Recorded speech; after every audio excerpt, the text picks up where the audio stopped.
So we are going to cover exceptions in today's lecture. Exception handling. Maybe you people are aware about exception handling mechanism. बाकी languages which we have, it is in C++ language. It is available in Java language or many other object-oriented languages. The concept of exception handling. So exceptions are basically runtime errors. The errors are divided into two parts. Two type of errors are there. So one is a compilation error. Another one is runtime error. Compilation error means the error that you can find, that the compiler can find out during the time of compilation. Uh, these are also known as syntax error. Syntax means these are the kind of errors according to they are not according to the grammar. So something you write in the program that is not according to the grammar of that particular language, then it is called syntax error. For example, if you forget to put semicolon, if you forget to put some keyword, you forget to put some uh, assignment or other kind of operator, so that kind of problems are called syntax error. There are another kind of error that are called runtime error, uh, also called semantic error. Semantic means there is a problem in the logic. That's why those kind of error occur. For example, if you create the logic for addition of two numbers, and if you provide 2 plus 2 and the answer comes out to be 5, that means there is some problem in your logic.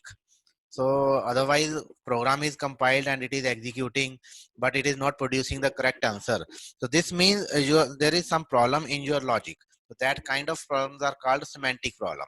So apart from semantic problem, there are another kind of problem that are beyond our control, like if hard disk crashes, that is also a problem. If electricity goes down, then again that is another kind of problem. Then there can be a problem of file not found. So these kind of problem that appears only at the runtime. So those kind of errors are called exception. So compile time errors are not exception. Exception In exception we are handling only the runtime errors. So there is a special section in PL/SQL block that handles the runtime error. So this section is called exception handling section. So as we have already covered, as the basic structure of any PL/SQL program, it contains four different blocks. One is declare block, another one is begin block. Then there is exception block. Then there is exception block.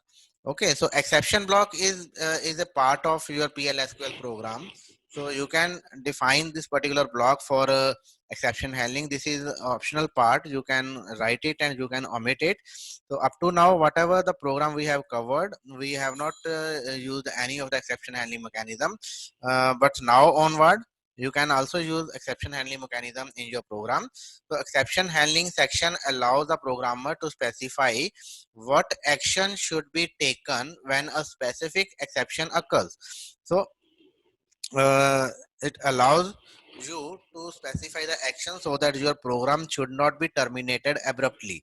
So whenever some problem occurs in your program, so either your program will be terminated at the same time without producing any error message, or you can use the exception handling mechanism where you handle the problem gracefully. That does not mean that your program will be continued. Your program will be terminated at the end, at the as the final result of all this mechanism. The end product is that your program will be terminated ultimately. But how it will be terminated? Either it is terminated abruptly or it is terminated gracefully. Gracefully means it is producing some error message so that user can take, or the developer can take some corrective measure. So that is the purpose of exception handling. So in order to handle the runtime errors in the program, exception handler must be added in your program. So exception handling section has the following structure. So this is a keyword that you have to write exception, so which mark the block exception block. Then this is the how you handle the exception. You have to use the keyword when, followed by the name of the exception. There are some predefined name that you can use, or you can define your own name also. So we will cover these both kind of situations. Then followed by then keyword, then followed by the statement that you want to execute when this kind of exception is occurring in your program. So exception handling section is placed after the executable section of the block. So it is the last section of the program and it is placed after the executable section always. This is an example. Here we are going to declare two variable. One is number one, number two. Both are of type integer, and ampersand sv number one, ampersand sv number two. So these are two substitution variables. So these variable will be substituted at the runtime by the value that will be entered by the user from the keyboard. So when this line is executed, you will see this kind of output on the monitor. Enter the value for sv num1. So whatever you enter here, that pass to the variable v num1. Again, due to this particular ampersand sv2, you will see the line like this on the monitor. Enter value for sv num2. Whatever the value you entered from the keyboard, that is passed to the value num2. Then there is third variable result, that is going to store the result of the operation on number one and number two. So this is operation that I want to perform. Result is equal to number one divided by number two. So as you can see, if you enter a zero value, then there will be a divide by zero error. Divide by zero error, that means a runtime problem will be appearing at this particular statement, and that will be appearing only when you enter the value 0 for vnum2. Now otherwise it is going to display the result, which is the division of number 1 with the number 2. So if this division is successful, then you will see the result on the monitor.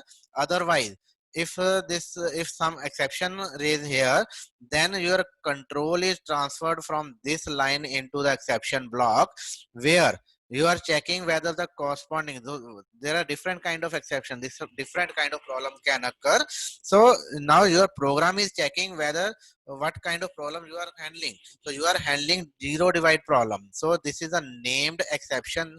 This name is already defined in PLSQL, and you can use this built-in exception to handle the problem.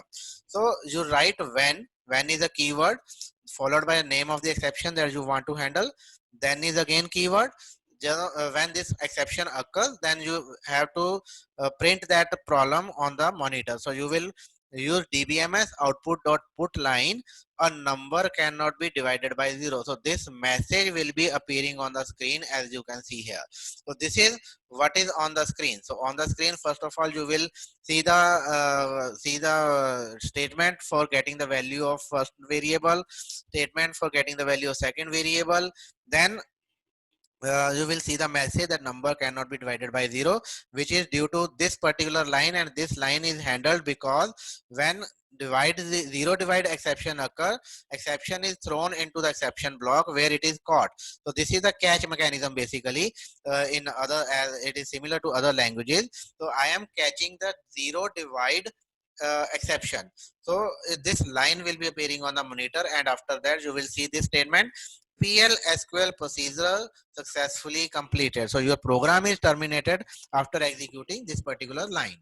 So this is how you handle the exception. So this output shows that once an attempt to divide number 1 by number 2 was made, exception handling section of the block was executed. So therefore the error message specified by the exception handling section was displayed on the screen. So this example illustrates the several advantages of using exception handling section. So what are the exception handling section? The advantages of exception handling section, the very first one is output looks cleaner. Even though the error message is still displayed on the screen, the output is more informative. So if you are not using error handling mechanism, then your program will be terminated abruptly, and only it shows that some error is occurring. So what that error is, it is not showing that kind of information. So your output is not that much cleaner. So by using error handling mechanism, you can produce more usable outputs more better result, better outputs, better messages that can be created on by using exception handling mechanism. Then second advantage is, in addition, it allows the programmer to execute to completion instead of terminating prematurely. So instead of terminating the exception terminating the program prematurely, okay, who is writing this all on the screen?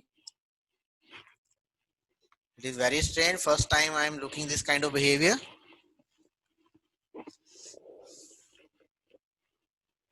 Sorry, sir. Okay, so the second advantage, we are talking about advantages of exception handling mechanism. The second advantage is that it will execute the program to the completion instead of terminating it prematurely. Another advantage offered by exception handling section is isolation of error handling routines. That means all the codes that are used for error handling, that codes are separated from the regular code. So if you are not using the regular code, again still you can handle the exceptions. You can use if else statement. So if the value of number 2 is less than 0, then you can produce some message. So but in that case, this code need to be written with your regular codes. But in case of exception handling, if you are using exception handling mechanism, then you can separate the code that are responsible for handling the exception from the code that are your actual code, that are your regular code. So this is one of the major advantage of using exception handling, that you can in other word, all the error processing code of specific block is located in a single section. So as a result, logic of the program becomes easier to follow and understand. It is more cleaner, it is more maintainable. Its maintainability will increase, its readability will also increase. So if you are using exception handling mechanism. So finally, adding an exception handling section enables the event driven processing of an error. So error will be handled only when it occurs. That means whenever error occur, we treat it as an event. So event means something happening on the monitor, something happening on the system. So if something happening here is just the error. So if some error occurs, only then we are going to handle it. Otherwise, there is no need to execute all those error handling codes. But if you are using this kind of statement, then every time you have to check whether the value is less than 0 or not. So if whether the value is positive or the value is negative, each time you have to check. But in case of error handling mechanism, in case of exception handling mechanism, the code will be executing only if the values are negative. Only if the values are negative, then this will be treated as a event. So some event will occur. In this case, the event is creation of exception object. Creation of exception object. So that is the event in this case. So a case of a specific exception event, the exception handling section will be executed. So that are the advantages of exception handling mechanism. First of all, output looks cleaner, it is more readable, it is more maintainable, it is again it allows the program to execute to the completion instead of terminating prematurely, and isolation of error handling mechanism from the regular code. And finally, we can do it with the help of event driven processing. That can be that means we have to execute the code only when some error occur, otherwise there is no need to execute those codes. So these are the four major advantages of exception handling. That's why we should use the exception handling in our codes. So, as I earlier told, we have two kind of exceptions. Either we can use built-in exception, or we can create our own exception and use them in the program. So, when a built-in exception is occurred, it is said to be raised implicitly. So, when built-in exception is there, it is automatically raised by the system, and it is automatically transferred to the exception handling block. So, in other words, if a program breaks an Oracle rule, any kind of Oracle rule, then then the exception raised automatically. the control is passed to the exception handling section of the block automatically. You don't need to do anything. You just need to identify the kind of exception that can occur and handle it into the exception block. How the exception will be raised and how that exception will be passed to the exception block, that is none of your concern. So when you are using built-in exception, so at this point the error processing statements are executed in the exception handling block, and it is important for you to realize that after the exception handling section of the block has executed, the block will terminate. It will not go back to the executable section of this particular program, so control will not return. So you need to understand this, that once the exception raised and control is transferred to the exception handling block, there is no way to go back. So your program will be terminated at the end of this particular handling of the exception. So this is example that clarifies this particular concept. Suppose I have a variable student name whose data type is varchar, and I am going to execute one statement: select first name, last name into this particular variable student name from student where ID is 101. And after that I am putting the statement to display that particular name. Whatever comes into student name, I want to display that on the monitor. And exception, now the chances are that there is no student whose ID is 101 in my database. So if there is no student whose ID is 101 in my database, then there will be a problem, no data found. So I can handle that kind of problem. So I can write no data found exception in my exception handling block. So I write when no data found, then DBMS output dot put line, there is no such student. So this message will be appearing on the monitor. So when I execute this program and there is no student whose ID is 101, so it will lead to the error of no data found, and this statement will be executed and you will see this line on the monitor. So you will see there is no such student on the monitor, and after that you will see PL SQL procedure successfully completed. And you can see we have a line after this particular statement. After the select statement we have a line in our code, but this line will not be executed. When you execute, this statement will be executed and there is no student whose ID is 101.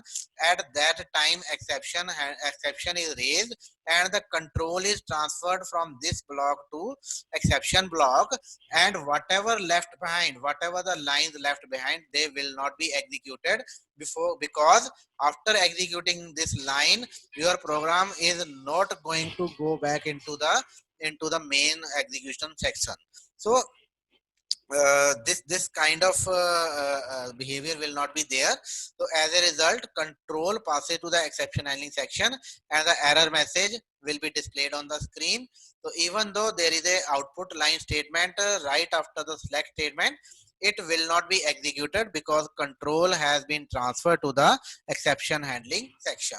So this is how it behaves, how this exception handling mechanism works. So there are some common Oracle runtime errors that are predefined in the PLSQL.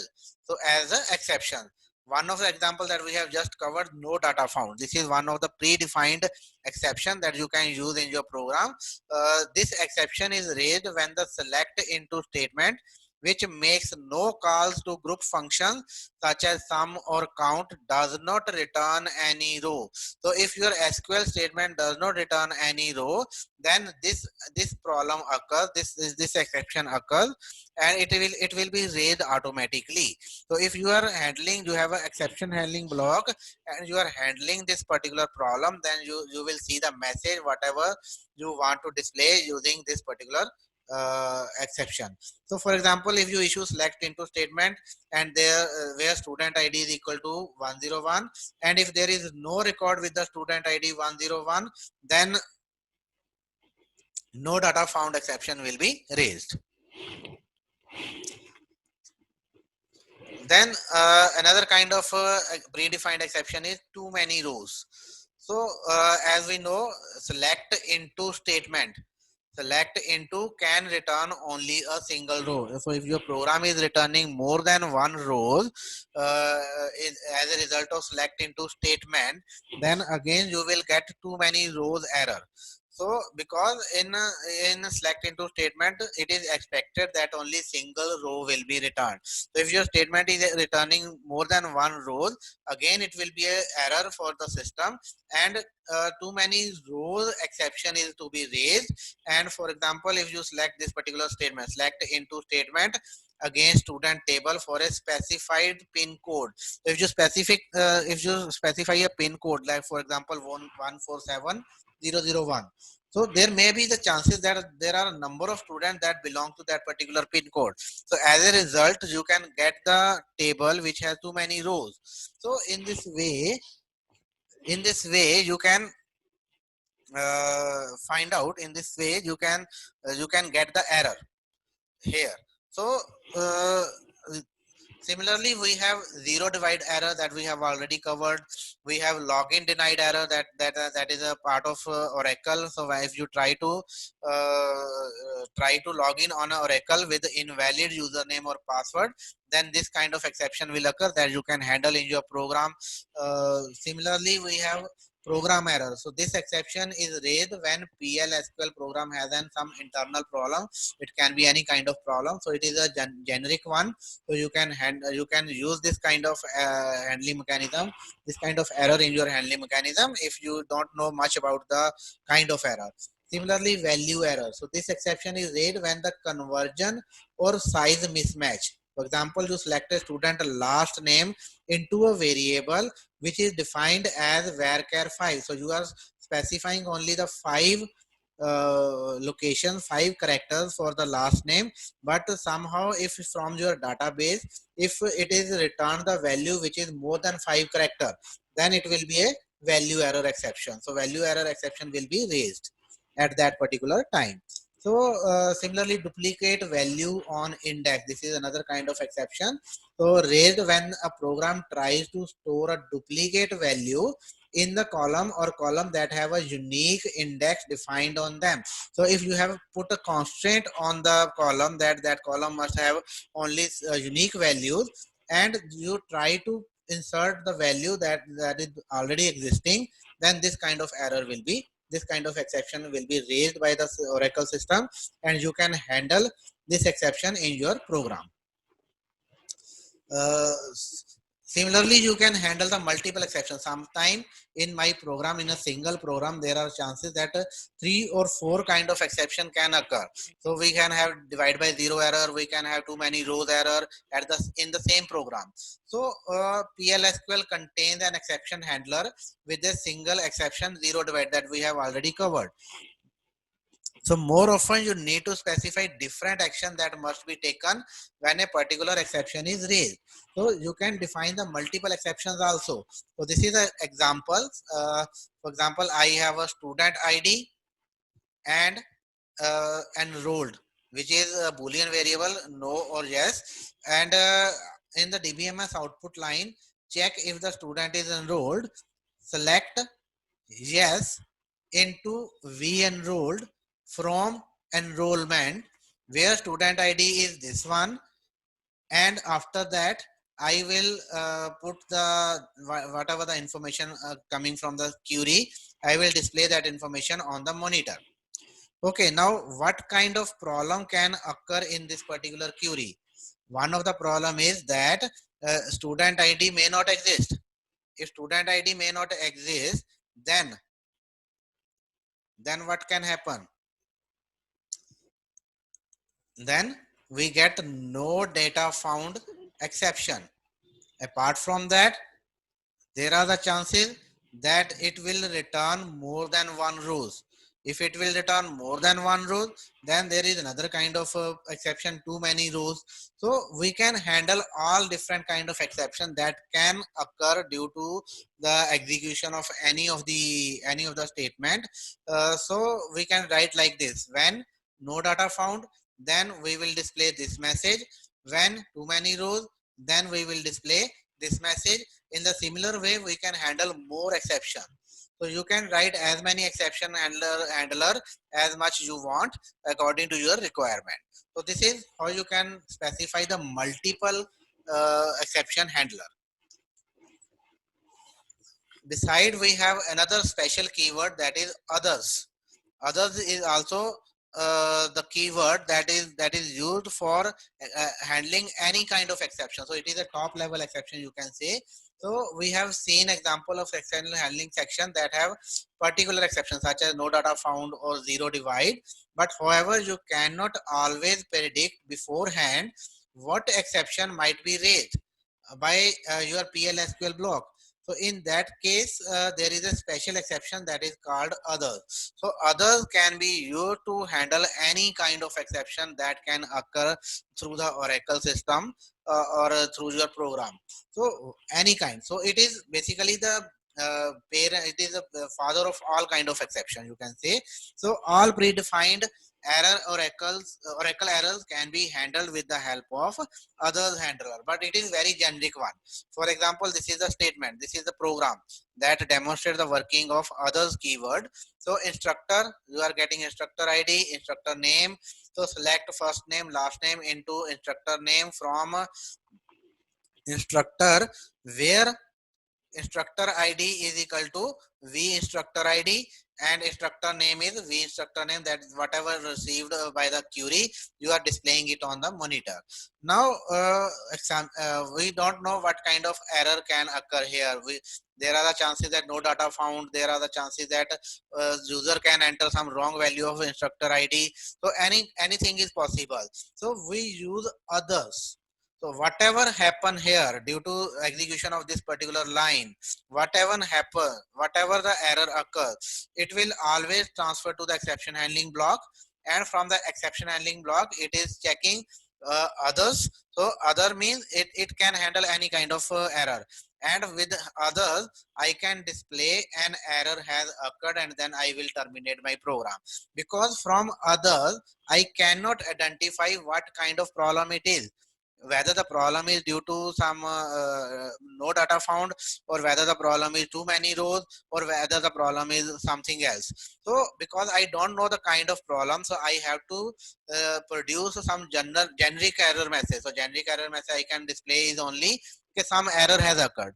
Now what kind of error is that, I don't know, but somehow I am able to manage to handle that particular exception using the others. So this demonstrates not only the use of others exception handler, but also a bad programming practice. So avoid to use others for handling the error exceptions, because it will be able to handle the exceptions, but you will never be clearly come to know about the cause of the error.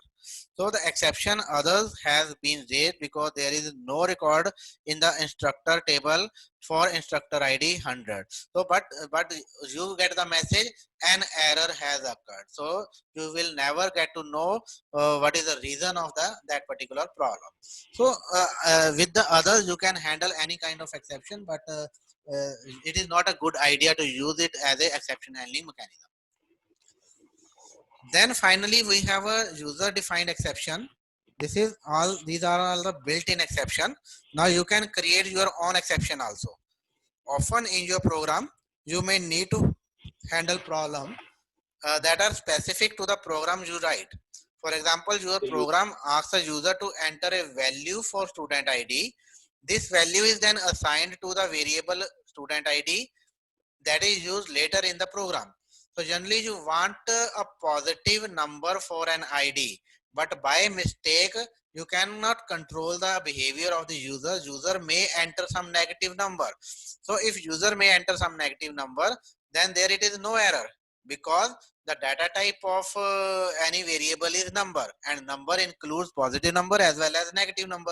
So it will not be an error, but as per your logic, it is error because you don't want the negative number. So you can create your own exception that can handle this kind of situation. So therefore you may want to implement your own exception to handle these kind of situations. So that is again very easy. All you have to do is declare the name of the exception in the declaration section. So this is declare section. As you declare any variable, in the same way you have to declare exception also. So you can use any variable name. Exception name can be any name followed by the keyword exception. So exception is a keyword here. Once an exception has been declared, the executable statements associated with this exception are specified in the exception handling section of the block. So it is similar as you handle the implicit exception. In the similar way, you have to handle the exception that is declared by you. The format of exception handling section is same as that is for the built-in exception. So this is example. So I declared one exception in invalid ID. That is exception. I am telling the system that this is basically an exception, and in the exception handling mechanism I will write when name of the exception, this is the same name that I have declared, then whatever I want to do. So I will display the message ID cannot be negative. So this is how you handle. So handling mechanism is same as that of built-in exception. You have to declare the exception. It is same as you declare any other variable, and now the only part is how to raise it. So you have declared the exception, you have handled the exception. The only part left is you have to raise the exception manually. In other cases, in the built-in exception, the exception is raised automatically, but in case of user defined exception, you have to raise the exception using a raise keyword. So you have to use a raise keyword followed by the exception name. So this particular line will be under some condition. So you will check the condition. So if condition is met, then you will raise the exception. Otherwise, you will follow the routine logic. So whenever exception raised, at that time the control is transferred to the exception handling mechanism block, and where it will find out whether that particular name is declared. If the name is available, then the corresponding statements will be executed. So this is how you can create your own exception. So it is a 3-step process. In the first step, you have to declare your own exception. In the second step, you have to handle your own exception in the same way as you handle the built-in exception. And finally, you have to put some condition in your code and raise the exception manually using the raise statement. Whenever some condition met, then this statement will be executed and the control will be transferred to the exception handling block. So that is all from my side. Any doubt, any question that you want to ask, you are welcome.